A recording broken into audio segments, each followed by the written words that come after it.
आप सुन रहे हैं समाचार एजेंसी ऑफ इंडिया की साई न्यूज में ऑडियो बुलेटिन। नमस्कार, आप सुन रहे हैं समाचार एजेंसी ऑफ इंडिया की साई न्यूज में बुधवार 9 सितंबर 2020 का प्रादेशिक ऑडियो बुलेटिन। अब आप रीना सिंह से समाचार सुनिए।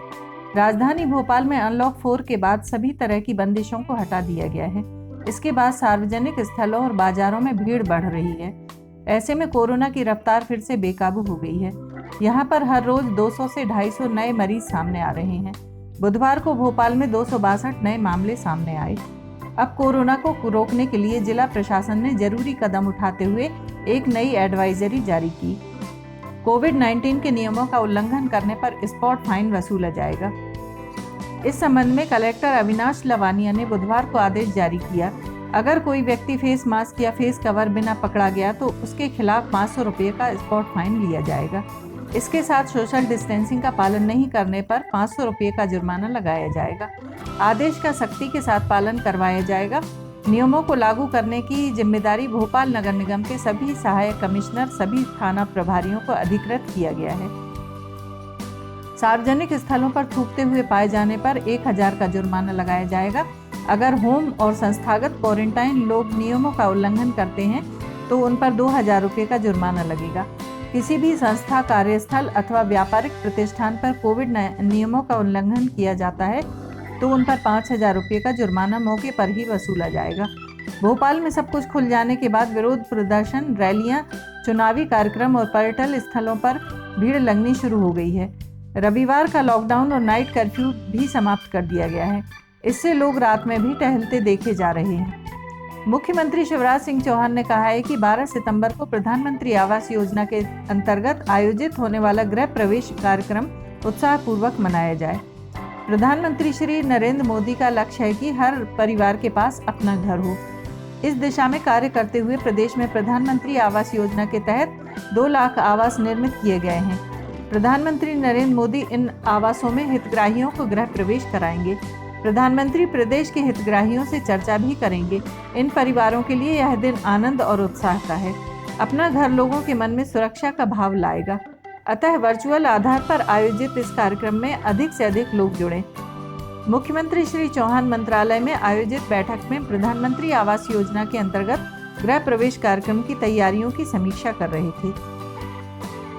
मुख्यमंत्री शिवराज सिंह चौहान ने कहा है कि 16 सितंबर से पात्रता पर्ची के आधार पर खाद्यान्न वितरण की प्रतीकात्मक शुरुआत प्रदेश की सभी राशन दुकानों से की जाए। जिला मुख्यालयों सहित सभी 25,000 दुकानों पर कुछ लोगों को खाद्यान्न वितरण कर यह अभियान आरंभ हो। कार्यक्रम में कोरोना महामारी से बचाव की सभी सावधानियों का आवश्यक रूप से पालन किया जाए। कार्यक्रम आयोजन में ग्राम पंचायतों तथा नगरीय निकायों का भी सहयोग सुनिश्चित करें। मुख्यमंत्री श्री चौहान ने यह निर्देश मंत्रालय में आयोजित समीक्षा बैठक में दिए। उल्लेखनीय है कि खाद्यान्न वितरण कार्यक्रम से प्रदेश के लगभग 11 लाख परिवार लाभान्वित होंगे। संपूर्ण प्रदेश में यह कार्यक्रम 16 सितंबर को प्रातः 11:45 से आरंभ होगा। भोपाल में आयोजित होने वाला राज्य स्तरीय कार्यक्रम फेसबुक, ट्विटर तथा समस्त क्षेत्रीय चैनलों पर प्रसारित किया जाएगा। बैठक में मुख्य सचिव इकबाल सिंह बैस, प्रमुख सचिव खाद्य एवं नागरिक आपूर्ति फैज अहमद किदवई तथा अन्य अधिकारी उपस्थित थे। प्रदेश के सागर जिले के पमाखेड़ी गांव में बंदरों के कारण यहां के लड़कों की शादियां ही नहीं हो पा रही हैं। इस क्षेत्र के करीब 1 दर्जन गांव दशकों से बंदरों के आतंक से परेशान हैं। यहां बंदरों की तादाद अब हजारों में पहुंच गई है, जिससे खेती बाड़ी से लेकर घरों में रहना तक दुश्वार है। यहाँ के बुजुर्गों की माने तो गाँव के अधिकांश लड़के कुंवारे ही हैं। लड़की वाले बंदरों के कारण अपनी बेटियों की शादी इस गाँव में नहीं कराना चाहते। बागवानी या सब्जियां उगाने के बारे में गांव के लोग कभी कल्पना भी नहीं कर सकते। वन विभाग को कई बार सूचित करने के बाद भी लोगों को बंदरों के आतंक से छुटकारा नहीं मिल सका है। बंगाल की खाड़ी में कम दबाव का क्षेत्र बनने लगा है। इसके प्रभाव से 11 सितंबर से प्रदेश में बरसात का सिलसिला शुरू होने की संभावना है। उधर उत्तर प्रदेश से राजस्थान तक बनी एक द्रोणिका की वजह से प्रदेश में कहीं कहीं गरज चमक के साथ हल्की बौछारें पड़ने का सिलसिला जारी है। मौसम विज्ञान केंद्र के वरिष्ठ मौसम विज्ञानी अजय शुक्ला ने बताया कि उत्तर प्रदेश के राजस्थान तक बने ट्रफ के कारण प्रदेश में नमी आ रही है। इससे कुछ स्थानों पर बौछारें पड़ रही हैं। बुधवार को भी राजधानी सहित कुछ स्थानों पर गरज चमक के साथ बरसात होने के आसार हैं। बंगाल की खाड़ी में बन रहे सिस्टम के असर से 11 सितंबर से पूर्व मध्य प्रदेश में बरसात का सिलसिला शुरू होने की संभावना है। इसके बाद पश्चिमी मध्य प्रदेश में भी बारिश की गतिविधियां तेज होंगी। अब Shipra special train Bhopal station नहीं आएगी। यह संत हिरदाराम नगर स्टेशन से होकर इंदौर व हावड़ा के लिए चलेगी। रेलवे ने इस ट्रेन का भोपाल स्टेशन पर ठहराव खत्म कर दिया है। कोरोना संक्रमण के पूर्व तक यह ट्रेन संत हिरदाराम नगर स्टेशन पर न रुककर भोपाल स्टेशन पर रुकती थी। अब यह ट्रेन निशातपुरा से होकर सीधे निकल जाएगी। ठहराव खत्म करने से सैकड़ों यात्रियों को दिक्कत होगी, क्योंकि उन्हें संत हिरदाराम नगर जाकर ट्रेन पकड़नी पड़ेगी। इसे लेकर रेलवे का तर्क है कि इस ट्रेन को निशातपुरा से भोपाल स्टेशन तक लाते थे, जहां इंजन को अलग करके फिर दूसरी दिशा में लगाना पड़ता था और यह ट्रेन पुनः निशातपुरा से होकर जाती थी। समाचारों के बीच में हम आपको यह जानकारी भी दे दें कि मौसम के अपडेट जानने के लिए समाचार एजेंसी ऑफ इंडिया के चैनल पर रोजाना अपलोड होने वाले वीडियो जरूर देखें। मौसम से संबंधित अपडेट मूलतः किसानों, निर्माण कार्य करने वालों आदि के लिए फायदेमंद साबित हो सकते हैं। समाचार एजेंसी ऑफ इंडिया के द्वारा अब तक मौसम के जो पूर्वानुमान जारी किए गए हैं वे 95 से 99% तक सही साबित हुए हैं।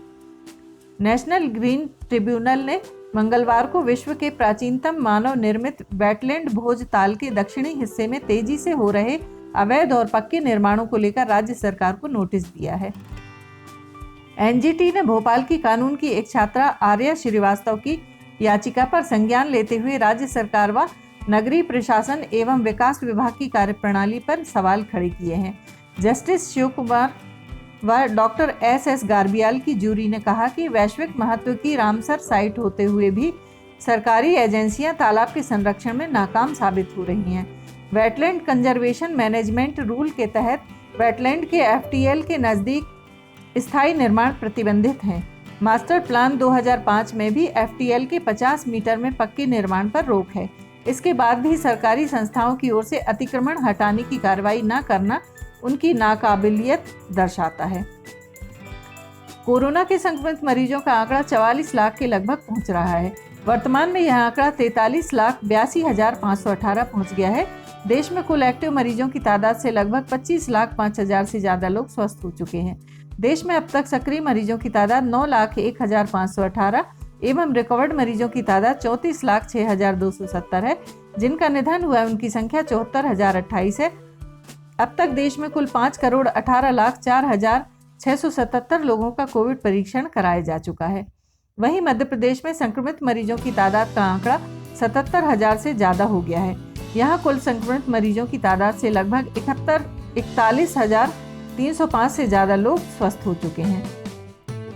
प्रदेश में आंकड़ा 77,323 पहुंच गया है, जिसमें एक्टिव मरीजों की तादाद 17,205, रिकवर्ड मरीजों की तादाद 58,502 एवं जिनका निधन हुआ है उनकी तादाद 1,609 है। प्रदेश में अब तक 15,60,000 से ज्यादा लोगों का कोविड टेस्ट कराया जा चुका है।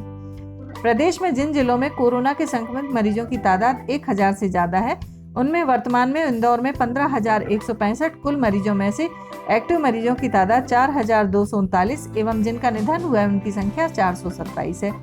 भोपाल में 12,026 कुल मरीज, एक्टिव मरीजों की तादाद 1,773, जिनका निधन हुआ है उनकी तादाद 310। ग्वालियर में 6,701 कुल मरीजों में से एक्टिव मरीजों की तादाद 1,826, जिनका निधन हुआ है उनकी संख्या 72। जबलपुर में कुल 5,329 में से एक्टिव मरीजों की संख्या 1,289 एवं जिनका निधन हुआ है उनकी तादाद 100।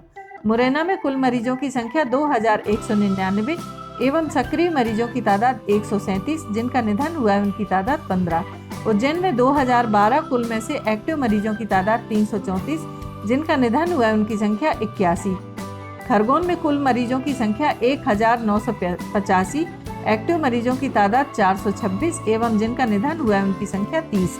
नीमच में कुल मरीजों की संख्या 1,380 में से एक्टिव मरीज 269, जिनका निधन हुआ है उनकी तादाद 19। शिवपुरी में कुल 1,347 में से एक्टिव केसेस 466 एवं 8 लोग काल कलवित हुए हैं। बड़वानी में कुल 1,315 में से एक्टिव मरीजों की तादाद 188, जिनका निधन हुआ है उनकी संख्या 16। सागर में 1305 मरीजों में से एक्टिव की तादाद 226, जिनका निधन हुआ है उनकी तादाद 64। रतलाम में कुल 1289 मरीजों में से एक्टिव मरीजों की तादाद 338, जिनका निधन हुआ है उनकी तादाद 25। धार में कुल 1153 में से एक्टिव मरीजों की तादाद 333, जिनका निधन हुआ है उनकी तादाद 17। विदिशा में कुल 1114 मरीजों में से एक्टिव मरीज 226, जिनका निधन हुआ है उनकी तादाद 23। खंडवा में कुल 1068 मरीजों में से 142 एक्टिव मरीज और जिनका निधन हुआ है उनकी तादाद 25 है। अब 1000 से ज़्यादा मरीजों वाले जिलों की सूची में मंदसौर का भी शुमार हो गया है। मंदसौर में कुल 1000 मरीजों में से एक्टिव मरीज 187 व जिनका निधन हुआ है उनकी तादाद 13 है। प्रदेश में एक भी जिले में एक्टिव मरीजों की तादाद 0 नहीं है। इसके साथ ही सिर्फ उमरिया में ही मरीजों की तादाद 200 से कम है। शेष सभी जिलों में मरीजों की तादाद 200 से ज़्यादा पहुंच गई है।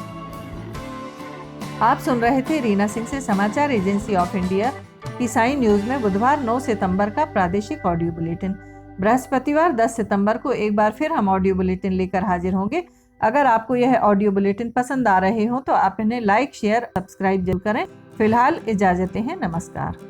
आइए हम आपको आज बताते हैं कि किस तरह से आपको लिमटी की लालटेन समाचार एजेंसी इंडिया या साई न्यूज़ को सब्सक्राइब करना है। आपके पास यूट्यूब होगा, आप यूट्यूब खोलिए। यूट्यूब में आप सर्च बटन पर ऊपर जाइए, ऊपर सर्च बटन पर आप टाइप करिए LIMTY, स्पेस दीजिए KHARE। इसके बाद आप एंटर दबाइए। जैसे ही आप एंटर दबाते हैं तो ये पेज खुल जाएगा। यहाँ पेज में आप देखिएगा ये इस तरीके का नज़ारा आपको दिखेगा। इसके साथ ही आप यहाँ देखिए LIMTY KHARE आपको लिखा दिख रहा है। इसके बाजू में आप राइट साइड में देखिएगा यहाँ सब्सक्राइब बटन दिख रहा है। ये सब्सक्राइब बटन अभी लाल रंग का दिख रहा है। सब्सक्राइब बटन को आपको क्लिक करना है। जैसे ही आप ये सब्सक्राइब बटन को क्लिक करेंगे आप देखिए इसका रंग लाल नहीं रह जाएगा। ये आपने सब्सक्राइब की जगह सब्सक्राइब्ड लिखा आ गया, आपने इसको सब्सक्राइब कर लिया है, पर अभी आपका काम पूरा नहीं हुआ है। अभी आपको इसके बाजू में आप देखिए एक घंटी का बटन आपको दिख रहा है। ये घंटी का बटन आपको दिख रहा है। ये घंटी का बटन आप इसको अगर घंटी के बटन को प्रेस करेंगे तो 3 ऑप्शन आते हैं, ऑल, पर्सनलाइज्ड और नन। तो इसमें आपको ऑल बटन को पुश करना है। आप जैसे ही आप देखिएगा ये ऑल बटन पुश करते हैं, ये हाईलाइटेड हो जाती है घंटी। इसके बाद जितने भी समाचार एजेंसी ऑफ इंडिया पर वीडियोस डलेंगे सारे के सारे वीडियोस आपको तुरंत दिख जाएंगे, देखने को मिल जाएंगे। ये हम आपको जो दिखा रहे हैं किस तरीके से आपको समाचार एजेंसी ऑफ इंडिया को की चैनल को सब्सक्राइब करना है। ये पर्सनलाइज्ड और उसके बाद सब्सक्राइब बटन दबाइए, लाल के बाद वो लाल रंग नहीं रह जाएगा। इसके बाद आप कर दीजिए घंटी का बटन और घंटी का बटन पुश करके ऑल कर दीजिएगा। अब अगर आप लिमटी खरे पे जाके उसको पुश करते हैं तो आप देखिएगा यहाँ पर होम, वीडियोस, चैनल सब कुछ आपको दिखे। ये वीडियोस अगर आप देखेंगे तो जितने भी नए पुराने वीडियोस हैं वो सारे के सारे वीडियो आपको देखने को मिल जाएंगे। जो भी वीडियो आप देखना चाहें, पुराने से पुराने लगभग 1500 के लगभग वीडियो अभी तक समाचार एजेंसी ऑफ इंडिया के चैनल में डल चुके हैं। अगर आप कोई पुराना वीडियो देखना चाहते हैं तो आप पुराना वीडियो भी देख सकते हैं। और फिलहाल के जो वीडियोस हैं वो आपको अगर आप ऊपर देखेंगे तो ऊपर आपको नए वीडियोस देखने को मिल जाएंगे। जैसे उदाहरण के लिए आप अगर मान लीजिए आपको ये देखना है, कोई भी वीडियो जो आपको देखना है हम आपको दिखाते हैं। एक आपको उदाहरण जैसे बैरूत में ये देखिए यहाँ पर धमाके हुए थे, तो बैरूत के धमाकों को अगर आपको देखना है तो आप उस पर जैसे ही क्लिक करते हैं तो ये देखिए ये खुलेगा। इसके बाद ऐड दिखेगा। ऐड को अगर आप देखिए विज्ञापन आपको दिखते हैं। इन विज्ञापनों को अगर आपको नहीं देखना है तो स्किप ऐड जैसे ही आए तो आप स्किप ऐड कर दीजिए। और उसके बाद फिर वापस जाना है तो ये लिमटी खरेब को आप क्लिक करेंगे तो फिर वापस चले जाएंगे। इसमें अगर हम आपको दिखाते हैं अब प्लेलिस्ट अगर आप देखते हैं तो प्लेलिस्ट में Sai news, video news, cartoons, audio news, Limty की लालटेन, स्पेशल रिपोर्ट्स, सिटीजन रिपोर्टिंग, सब कुछ आपको इसके अंदर मिलता है। एक ही चैनल के अंदर सारी चीज़ें, सारी विशेषताएं इसके अंदर आपको मिलती हैं। होम में जाएंगे तो आपको नए 4-5 वीडियोस में जाएंगे तो पुराने सारे वीडियोस मिल जाएंगे। इस तरह आप समाचार एजेंसी ऑफ इंडिया के चैनल को सब्सक्राइब कर सकते हैं। आपका बहुत बहुत धन्यवाद। आप भी करिए, सभी को कराइए।